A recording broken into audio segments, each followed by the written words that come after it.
Sian Gasa kinumpirma ang hiwalayan ni Catherine Bernardo at Daniel Padilla. Halina't panoorin natin ang buong detalye.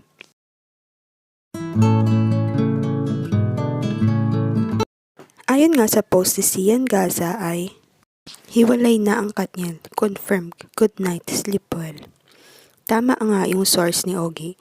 Waiting sa official statement na kunyari sila pa at baka nagbago yung isip nila na huwag magsalita kasi ayaw nilang magsinungaling sa mga fans nila.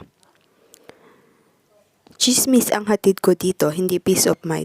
At ba't parang ikaw pa ata ang galit dyan? Sumasagap ka na nga lang ng chika parang ako pa tuloy yung mali. Ngayon grabing gaslight to.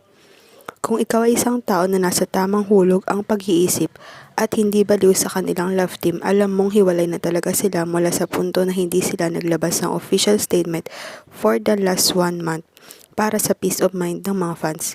Wala na kami so paano magsisinungaling pa kami at saktan pa sila lalo sa huli? Silence is the best option. Sorry Marcy, hindi ko intensyon na pahirapan kayong matulog. Mabuti na rin yan para makalaya na si Catherine at mabuhay ng masaya.